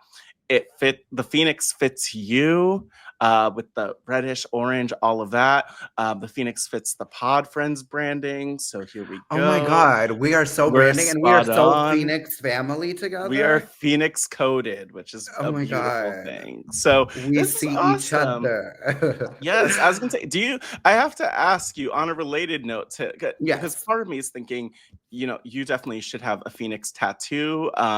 Again, Dash Perlatives, Dash Katz. I don't know if Oh you have any my tattoos, God. but This again, steamy photo. yes, YouTube version. There we Oh go. my But God. yes, Dash Tats. I don't know if you have a Phoenix tattoo, anything like that, but I'm just saying you So are might you need to get asking one. me if I got a tattoo, what would I get, or do I have any? Yes, all of it. All of the above. I'm like, I have another question, and I had a graphic, so I had to. Yeah, slay. I don't have tattoos, so I always Okay. considered like my freckles Right are my there. tattoos, because I'm like covered in Mhm. freckles on my arms and legs, and like kind of my face too, if you like look close. So this is the truth. I low key like I'm into tats. I would love to be like Carolyn, like have my whole arms. Might look weird with the freckles. I don't know, but my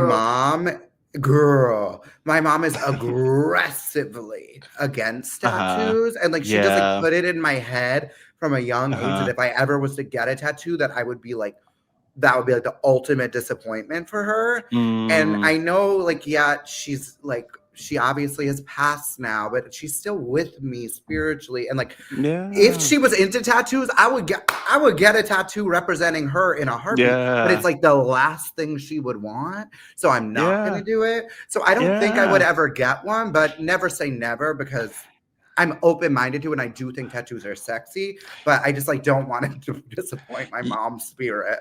I feel that. I feel that.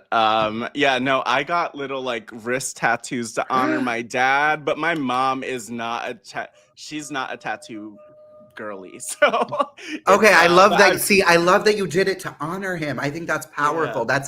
That's creating art through heartbreak, which I'm always into that. That's like how I've healed so much of my trauma is through art. And that's beautiful because you have those on your wrist representing your dad. I absolutely love that. Yes, I have them right there. And so it's like, I guess like, just as we wrap up, I don't know if there's anything else you want to say to the community, any words of gratitude, of love, of encouragement, of whatever it is that's bubbling up for you. Like, the floor is yours, Dash Katz.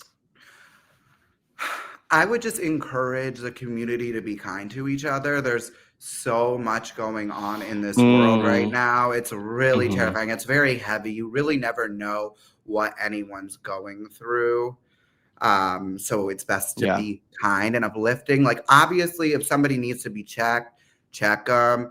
But like, choose your battles. You know what I'm saying? And thank you for listening, and thank you for having me, Matt. You're an icon. I absolutely adore you. I think that you're a star, and I'm so excited to see what the future holds for you, truly, because I see you continuing to do big things. And I'm really honored to pop my RHAP cherry. Thank you, RHAP and Matt, for having me. And if you guys want to stay up to date with me, my name is Dash Katz on everything.